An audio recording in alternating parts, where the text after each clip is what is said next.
Ladies and gentlemen, may I present Frankenstein's monster.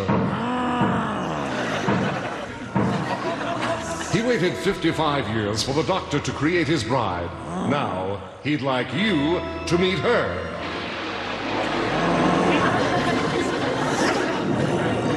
Number one, what is your name, please? My name is Sheila Mills. Number two. My name is Sheila Mills. Number three. My name is Sheila Mills. Only one of these people is the real Sheila Mills and is the only one sworn to tell the truth. Now, let's meet our panel. Actor and raconteur Orson Bean. Star of Mama's Family, Vicki Lawrence Schultz. Film and television producer David Niven Jr. And to tell the truth's very own Kitty Carlisle. Here's the host of To Tell the Truth, Alex Trebek.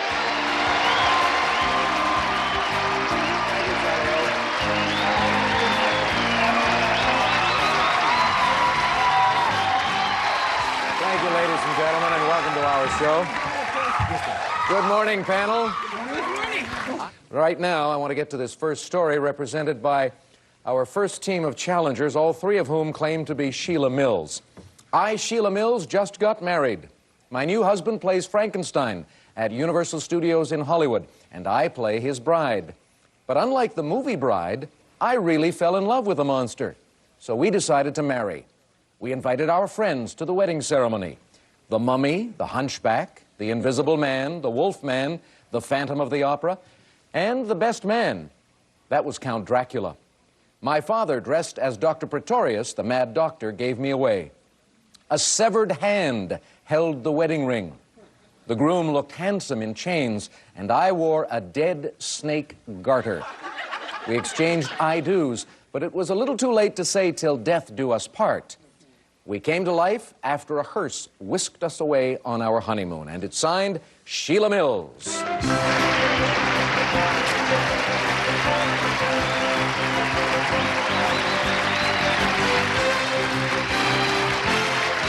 We'll find out more about this lady who died to get married right after this.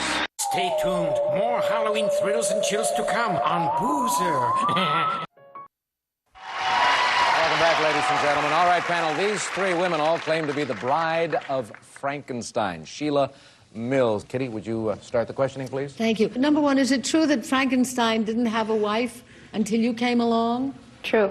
Number two, what made the people decide that he needed a bride? He was lonely. Was there a movie called The Bride of Frankenstein? Number three? Yes, it was called Bride of Frankenstein, Well, who actually. was in that? Elsa Lanchester. Number... Let's go over to David. Thank you. Number one, where did you find this dead garter snake, or whatever it was you used? Crawling around in the bushes, I guess. You found it scurrying around? Actually, our makeup person made it. Okay. And number three, how long have you been playing Frankenstein's bride?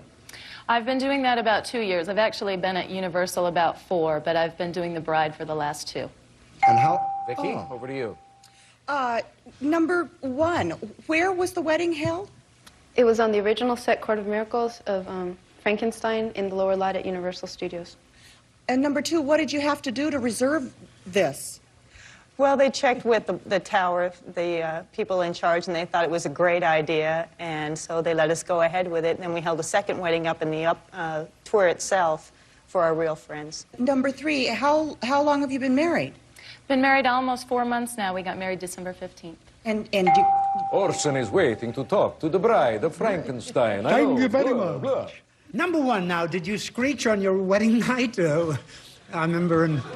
That is an indelicate question. An indelicate, well, in Mel Brooks' Young Frankenstein, well, anyway. No, she sang. She sang. All right, did you sing number... all right, I'll ask number two a question. Did the Hunchback ever straighten up and ask you to dance at the reception? How about the Wolfman? Was it the molting season? No, actually, it was the Creature of the Black Lagoon. Number 3. Now, how long did you carry this through? Did you carry it through the whole reception afterwards, keeping all the stuff on? No, what we did was, right after the ceremony, we left, and we went and had our real ceremony up on the upper lot. But number 1, in a way, that was the real ceremony when you were the monster and the bride, right? Actually, it was. There was a real minister there. Oh, I see. So 3 is a liar, right? See, they'll do anything for the public. All right, it's time now, panelists, to vote for the young lady you feel is the real Bride of Frankenstein. Are you going to vote for number 1, number 2, or number 3? Please remember, ladies and gentlemen, that our team of challengers will receive $500 for each incorrect vote with a guarantee of $1,000. And if our panel is completely fooled, then the team will receive $3,000. Kitty, for whom did you vote? Well, I had to vote for number 1 because she wanted it to be played straight the way through, and she said that it was a real ceremony when she married the Frankenstein and a real minister, and she didn't want anybody to think that it was a joke. David? I voted for number 3 because she got married on the same day that's my birthday, so that's why. Isn't that nice? Vicky? Oh, whoop-de-doo. Well, Yes. Well, best I could do. Well, I changed my mind several times, and I was going to go with number 2 because she knew to call them the Tower, at Universal, which everybody... But then I thought, it's their job to fool us. I went with number 1 because I thought she was the cutest bride of Frankenstein. All righty, and now Orson. But 2 doesn't smile very often, but when she does, she has a smile that would melt a monster's heart. I voted for her. All right, well, that's great. Let's review the votes then. We have 2 votes for number 1, and 1 vote for number 2, and for number 3. And that means it's time now, ladies and gentlemen, to find out who the real Bride of Frankenstein is. Will the real Sheila Mills please stand up? It is number 1. We'll get back to you in just a moment, Sheila. Let's find out about our imposters. Orson is right, number 2. You have a great smile when you use it. Tell us who you are, please. My name is Mary Manthis, and I'm a bridal consultant, and I'm single. Bridal consultant, and you are single. Thank you. Number 3, what about you? My name is Coral Amendi, and I'm a cruciverbalist, which means that I make and sell crossword puzzles, and I'm also single. Well, 2 incorrect votes at $500 apiece. That means the team will receive $1,000. And, of course, our thanks for being with us today on To Tell the Truth.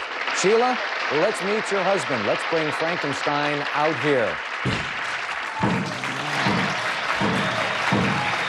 Walks with a little bit of a heavy foot. Now, I assume that the 2 of you would be changing in separate areas at Universal. And when would you run into each other in your ordinary, without any makeup and without costumes? On the wedding day? Or... No, not on the wedding day. I mean, how did you meet over there? We worked together as Bride and Frank. For how long? For about 2 years. For about 2 years. All right, well, it was a super idea, great publicity stunt for Universal, and it worked out well on our program. And I'm glad to see your husband doesn't get a chance to say too much. Thank you for being here. She likes it, too. All right, we'll be back with a woman who is hoping to make contact with another world right after this. We did the Monster Mash. It was a great... That's a... Oh, hello. Thought you got lost in the cemetery. We now return. Right now, let's go on and meet our next team of challengers. Number 1, what is your name, please? My name is Jill Tarter. Number 2. My name is Jill Tarter.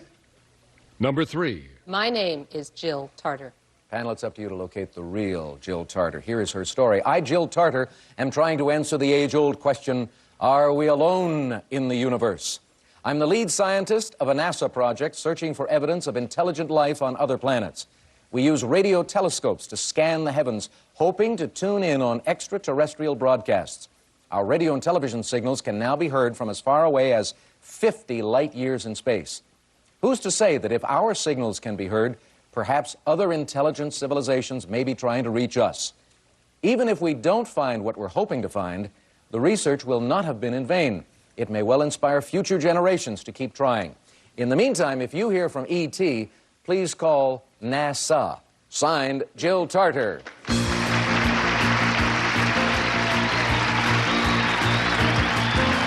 Orson, let's start the questioning with you, if we may. Indeed, yes. Well, I basically believe the Earth is flat and carried by a giant turtle. We're in trouble in this segment, then.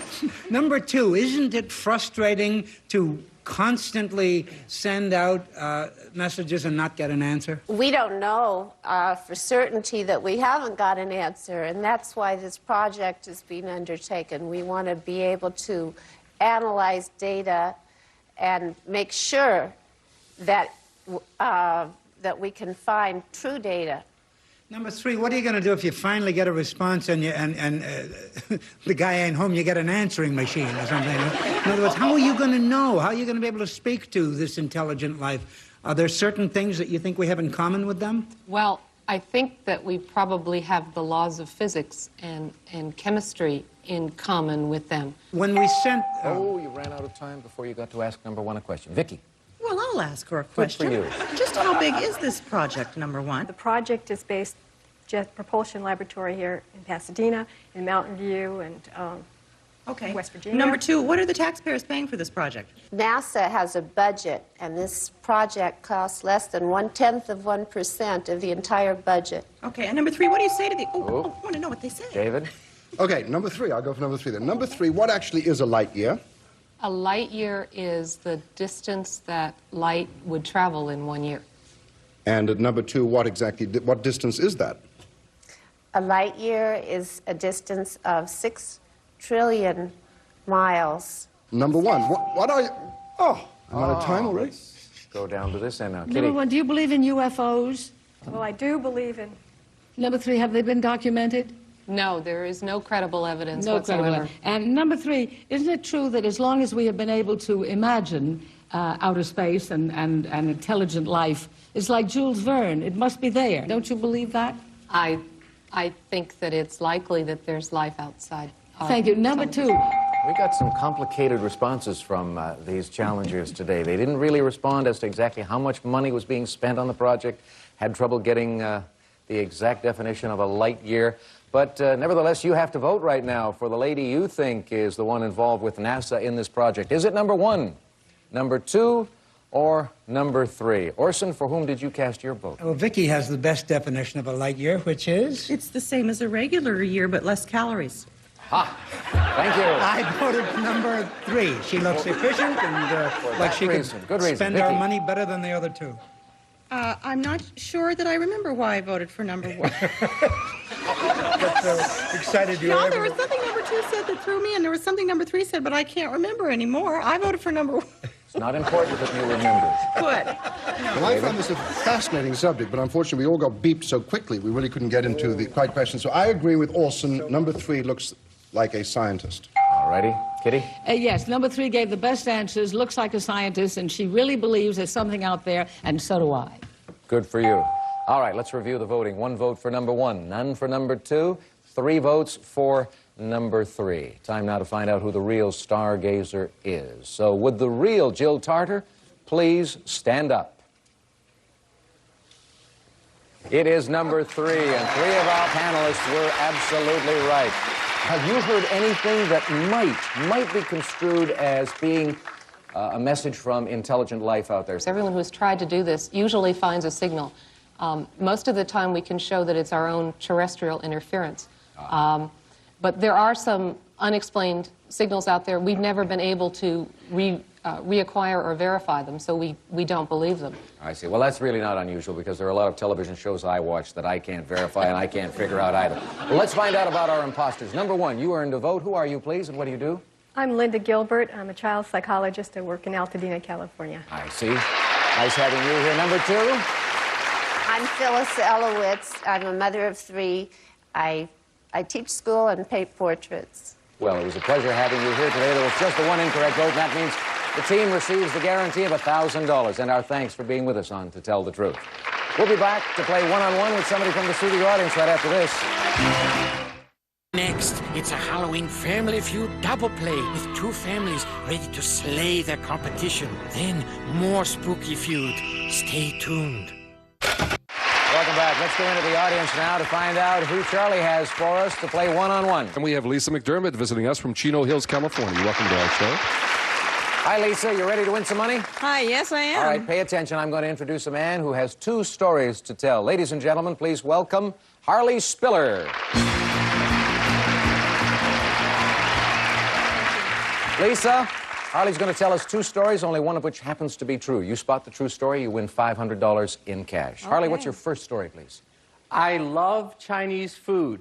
I have a collection of 5,000 takeout menus from Chinese restaurants. Okay, may or may not be true. Let's listen to story number 2. I invented a vibrating seat belt. It keeps the driver safe and his waist slim at the same time. All right, you think about that, Lisa, while our panelists quiz Mr. Spiller. First, we deal with the story about the Chinese menus. Kitty. What's your favorite dish? Ginger chicken. David. Now, amongst all these menus, what is the most expensive dish? Shark's fin soups. Vicky.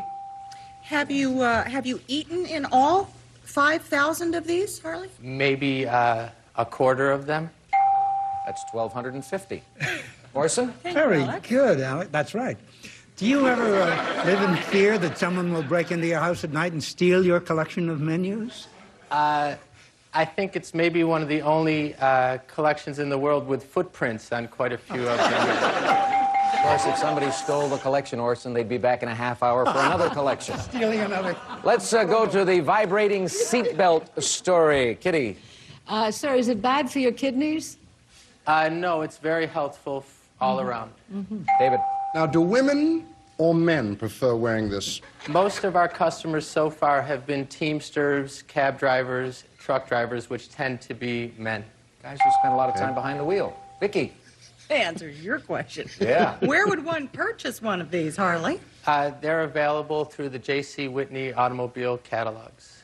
Orson? Yeah, they pulled a guy wearing one of these out of a crash car, and he was smiling. It was a nice way to go.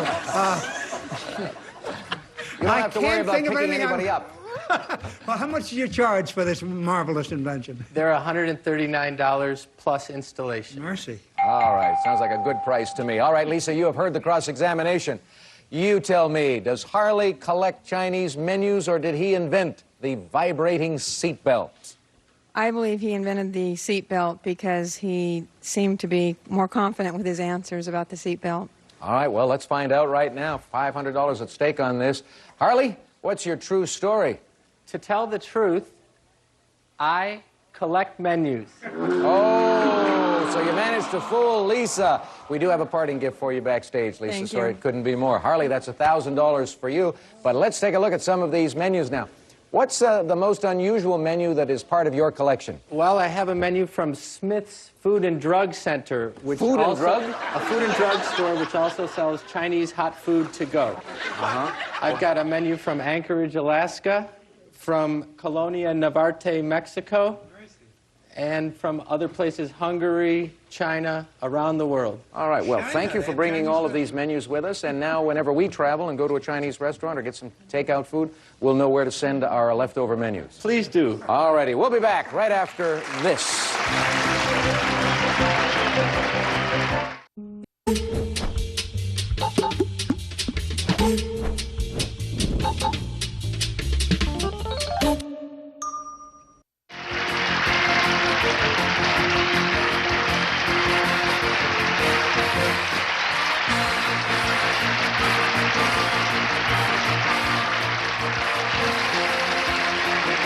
This is Charlie O'Donnell speaking for To Tell the Truth, a Mark Goodson television production.